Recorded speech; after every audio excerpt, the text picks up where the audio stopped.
We are running through the top 5 stories at Comicbook.com, 7 p.m. Eastern Time, 1 a.m. New Zealand in Comic Book Now.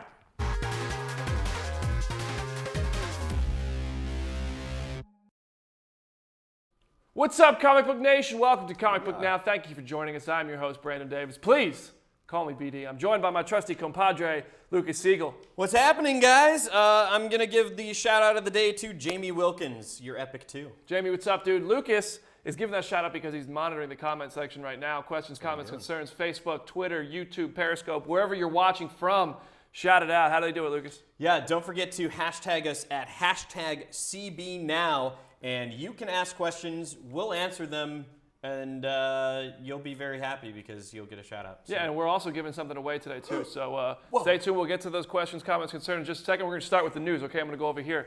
Our first story today comes from the world of The Walking Dead, my favorite place to go on Sunday nights, despite popular rumors that Rick was going to seek counseling for the bully hovering over him in the Alexandria High School. A new synopsis teases a little help from other communities and even more new characters as Alexandria marches to war with the Saviors. Rick and the group will have a singular focus, which is to defeat Negan in the next 8 episodes. While anybody who watches this show would bet their entire house that Rick won't actually fight Negan in the next 8, given its historically slow pacing, it's still exciting to know that Ezekiel, Gregory, Jesus, Maggie, Carol, and everybody will finally be coming together to rise up, which is just one big Atlanta Falcons play. Speaking of coming together, the Avengers are assembling one by one, it seems, this week. Just yesterday, we were talking about Gamora being confirmed for the upcoming Marvel Ensemble flick, which everyone is hyped for. But now it's Spider-Man's turn. Tom Holland said he'll be doing 3 Spider-Man movies in the next 4 years, including Avengers Infinity War, thus confirming he will be joining the team as Thanos unleashes the Infinity Gauntlet on the good guys. Still absent from the roster are Hank Pym and the Wasp, but at this rate, they might just join the team by 2018. But let's run through who is confirmed so far. This is off the top of my head. Iron Man, Captain America, Spider-Man, the Hulk, Thor, Star-Lord, Gamora, Drax, Rocket Raccoon, Groot, Ant-Man, Doctor Strange, Black Widow, Hawkeye, Scarlet Witch, Wong, Black Panther, Nebula, Bucky Barnes, Vision, Captain Marvel. I think that's all of them, guys. The only ones missing are the Defenders. Too bad. Whether or not he's there, Daredevil will never see this movie. Harsh joke too soon? Anyway, here's a guy who would love a harsh joke. Deadpool, the sequel to his breakout hit from earlier last year, 2016, has looked a little shaky recently. Tim Miller left the director's chair. Junkie XL said he's not doing the score. Then David Leitch, John Wick's director, stepped in, and apparently things are getting back on track for the Merc with a Mouth's cable team up for Deadpool 2. As for when Deadpool 2 will begin production, Reynolds says this: "We're still working on it. We're not going to start until we're ready," but reassures us everything feels great. Everybody is seamlessly locked into the situation. Is he just saying that to save Deadpool's face? I mean, that was the goal of the first one, so maybe. But either way, it's not time to panic over this one just yet, guys. We still got time. Nor is it time to panic over the Batman movie. Ben Affleck has been in the hot seat all week long since he isn't cranking the film out right away and making extra effort to get the script before production, and he wants to make sure it's done right, guys. And as a result, he's feeling pressure from the fans. Affleck was on Jimmy Kimmel Live last night. He saw the new photo of Justice League we were talking about just yesterday, and also shared his feelings about this Batman pressure. Now, I do want to ask you about this, and I'm sure you're sick of hearing about it, but this was released over the weekend. This is the Justice League movie. That's you, Wonder Woman, Cyborg, The Flash, and Aquaman. You are by far the most muscular of the... Was that in the contract? Yeah, I make that look pretty good, don't I? That's not bad. Yeah. Are you going to direct the next Batman? I'm going to direct the next Batman. We're working on it. It's one of those things that's really frustrating because, like, with Live by Night, it took me 1.5 years to write it and get it ready, and I worked really hard, and it's just nobody gave a No one was like, "Where's Live by Night?" Right, yeah, right. It was Batman. I keep on getting, they're like, "Where's the Batman?" I'm like, "Whoa, I'm working. Give me a second." And if Casey asks you if he can play Robin, what will your answer be? I think we could go back to the tape. You go back to the tape. He better think twice at the Oscars when he gives that speech. He's got a couple more chances. This topic. Award season rolls on following the La La Land sweep at the Golden Globes. Some nomination announcements came out today, and it turns out superhero movies are still being recognized, kind of. Doctor Strange earned a trio of nominations from BAFTA, and Deadpool, after being nominated for Best Comedy at the Globes, is getting a nod in the 2017 Producer Guild Awards. It doesn't stop there, though. Rogue One also got a pair of BAFTA nominations. Tom Holland and Ruth Negga are both nominated for the Rising Star Award. But surprisingly, Batman vs. Superman, Deadpool, Civil War, and Suicide Squad were all left out of effects nominations, which is kind of surprising, Lucas. I think usually superhero films do really well. Yeah, that's kind of their go-to, their fallback plan, if you will. Yeah. And, you know, even Rogue One got 2 nominations, where Force Awakens got 4. There's also just a lot of competition out there. Right, so. It's tough to win, but it's not too tough to win. Comicbook.com, when we do giveaways every Comic Book Now week. This week we're giving away a copy of the Infinity Gauntlet story, which is my personal favorite comic book arc in honor of all the Infinity War news lately. To win, all you have to do is send us a video, screenshot this right now, 10 seconds or less, telling us which Infinity Stone you would want to possess and why. It's that easy. A winner will be announced this Friday, so head to comicbook.com/page/submissions to enter now, and by now I mean after the show. Let's turn it over to the comment section. I want to talk to the people. Absolutely. We are getting so many comments right now. Thank you guys so much for watching. Please keep on commenting. And remember, you can comment anytime with hashtag CBNow. So if you are in New Zealand and it's 7 p.m. New Zealand time, when we're not live. We won't be live at that time. No, we won't be live then. Believe it or not, I do need to sleep. Right. Okay. But then you can comment using CBNow. So it's pretty great. Let's go right away to Twitter and go to Charles Diaz, who has a question about Cyborg. Is Cyborg getting an origin film? An origin film? I don't know if it's an origin. He's on the slate for his own movie. He's on the slate for his own movie. It's probably not going to be an origin movie. We saw the origin in Batman vs Superman. I mean, I feel like if they do a Cyborg movie, that could be a really interesting way to do it. Like, actually, let me use this as an example: The Walking Dead premiere. Right. How it's the whole point of The Walking Dead premiere was to see who died, but it was like told simultaneously as further events were happening, and they tied in. That would be real. I'm sure there's other metaphors I can make from other movies and TV shows, but tell this Cyborg story, and then along the way tie it in to the story of like how he became Cyborg and show reflections and who he was before who he is. That'd be cool. I think that'd be a cool way to do it. Yeah, it's possible, but I think they'll probably want to do something brand new with Cyborg. And origin stories are going to start getting hard to market. Well, how many origin stories have we got in the DC Films universe? Well, not in the DC Films universe, but in superhero We're getting The movies Flash, Aquaman, we got Batman. I mean, Batman, anyway. We hardly have origin stories, and we have a lot of characters. Absolutely. A lot of superheroes. Absolutely. Going over to Facebook, a question we didn't get to during yesterday's show. William Stratton asked, any chance of the BPRD and Hellboy there, of course, making a return to the big screen? I'm going to go ahead and say this is not going to happen. Yeah. I know Ron Perlman's on board. I have talked to him a bunch of times about this. I mean, he's always tweeting stuff. He wants to do more superhero stuff. He loves this stuff. He's doing Troll Hunters right now. But he is getting a little old, and he knows that he's made the joke. I want to do it before I'm in a wheelchair. I've talked to him as recently as a couple months ago about this, and I don't think we're going to see Hellboy and the BPRD returning anytime soon. If we do, it'll be a reboot way down the line. Yeah. At least we got the movies that we got, plus the animated movies that whole team made together. That's probably about it for now. Over live on Facebook right now, I've got a question from Dennis Solomon. This is an interesting one. Any chance of a Jean Grey solo movie, or at least of them properly doing the Dark Phoenix saga? I don't think so. I think X-Men is going to focus on the New Mutants team. Right. I think Deadpool and New Mutants, and I think we might see some spin-outs. But I don't think we get a standalone. You got to think. Jean Grey. I mean, most of the spin-outs, most of the solo movies have stalled.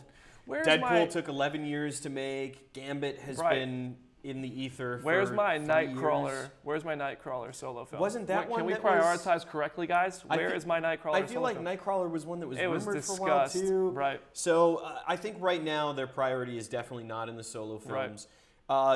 Could we properly get a real Dark Phoenix saga? That, Dennis, we have a little bit better chance of, I think. Right. Speaking of solo films, that has nothing to do with it. So if you want to win this copy of Strange Tales, we're giving it away. We do a show every Tuesday. It's really cool. Chris Killian hosts it. I know sometimes Chris Killian will step into Comic Book Now. You guys know him by now. It's called Major Issues, and this week he's exploring the first appearance of S.H.I.E.L.D., and we're going to show you guys this week's episode of Major Issues right now. Check it out. Today, I've got a strange tale for you, and it involves S-H-I-E-L-D. You could just say S.H.I.E.L.D. S.H.I.E.L.D.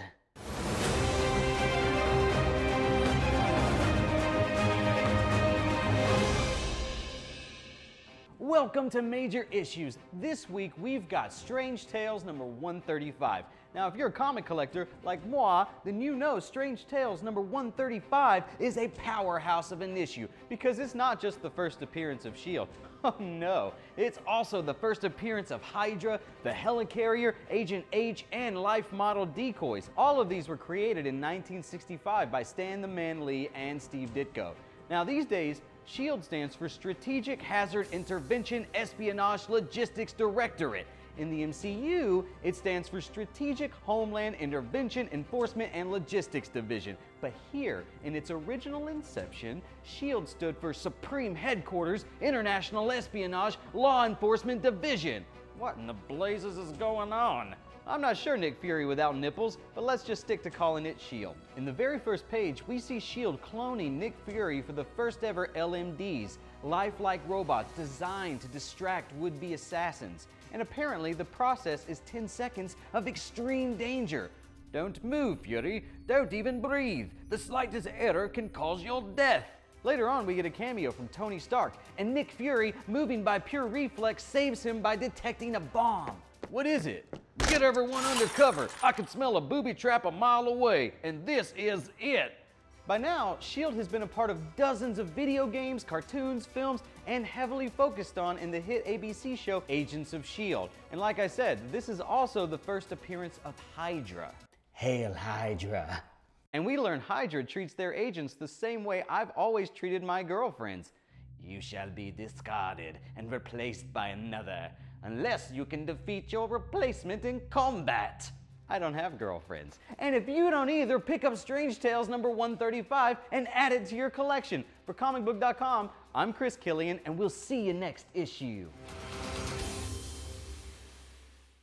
You know what's funny is that's actually Chris Killian's bedroom. It is, yeah. We filmed that on an iPhone. Yeah, we try to film as much as we can on location. Right. Makes him feel more comfortable, more at home, if you will. Stranger Tales 135, or Strange Tales 135. You can go to Comicbook.com now. We have the major issues. Find major issues on there. There's an entry form. It's free to enter. You don't have to submit a video or anything like you do for Infinity Gauntlet. It's really simple and it's cool. Anyway, let's go back to the comments section. Absolutely. We've got plenty, but keep them coming. This is so much fun, guys. I'm going to go back over to Twitter real quick. Randy Pena, you submit quite a few questions. Thank you so much for that. Is that our Matrix 4 guy? That is our Matrix 4 guy. Randy Pena's always asked me about he did not ask about Matrix 4 this time. Oh. Randy Pena asked, do you guys think Martian Manhunter, Superboy, and Supergirl will head to the DCEU movies? Of course, we've talked about Supergirl a few times. I think but Martian Manhunter and Superboy. the easy yes out of all those is Martian Manhunter. Yeah. He's the only one I even expect to see in the next 5 years, if that, because there's so many plans. But I think he fits their universe, he fits what they're doing, and he fits these characters they've chosen. I think he's the next one. Maybe by the second Justice League movie. Yeah. The alien nature of Martian Manhunter and the fact that his powers look really cool. Mm-hmm. I mean, you got to think about that sort of thing when you're picking a movie roster as well. So. Who plays him? Scott Eastwood. literally anyone but Scott Eastwood plays it. John Mansu. He was wasted in Guardians. Give him a key comic book role. Outstanding. Brandon. Oh boy, why did I do this to myself? Brandon T. Your last name looks very hard to pronounce, sir. I'm not going to try. Asked about a Voltron live action movie. Oh, I'm not going to even try. Okay, well there's been talks about it. It's a project that has gone. I happen to have written about this a couple times. It's a project that's gone up and down and left and right, and it's never gotten off the ground. Right now, the license holders of Voltron are focused on the animated series on Netflix, which the second season comes out, I believe, either this week or next week, so this month. That show is outstanding. Voltron Legendary Defender. It's a lot of fun. And the second season looks like it's going to be a blast. So that's where you get your Voltron fix for now. There you go. Animation's always a good substitute for when you're looking for live action, especially I love the DC stuff. Well, it is. It's really fun. Sorry, side note. Let's. So on Friday, when sadly you were recovering from your arm battle, Truth be told, guys, I was snowed in, all right? I was recovering from a haircut and a snow in, all right? So that's what was really happening. Chris Killian could not beat me in an arm wrestling match. His There's not a arm chance. was in terrible pain. There's not a chance Chris Killian could beat me in an arm wrestling match. Chris Killian and I got a question about the best kisser in the Avengers. And today we have a question from James Viscardi asking who the Justice League's best kisser is. I mean, it's obviously going to, it's got to be Flash. I've heard when he goes on a date, he moves kind of fast. Yeah. I hear his kisses can be kind of shocking. Oh, Cyborg, though. No, I mean, how am I supposed to say? I don't know. I've only kissed 3 of them. I can't pick one. I haven't kissed all 5. I feel like Batman, probably. I mean, he's prepared for anything, so. It gets pretty dark pretty quickly. All right. Well, we're going to wrap it up. Before we do that, guys, I want to remind you, we do have our Comic Book Now contest this week is to win a copy of the Infinity Gauntlet story arc. It's a 6-issue arc. You can win all 6 issues in a one little trade paperback. You have to send us a 10-second video. Hold your phone sideways. It's 2017. You should know that, guys.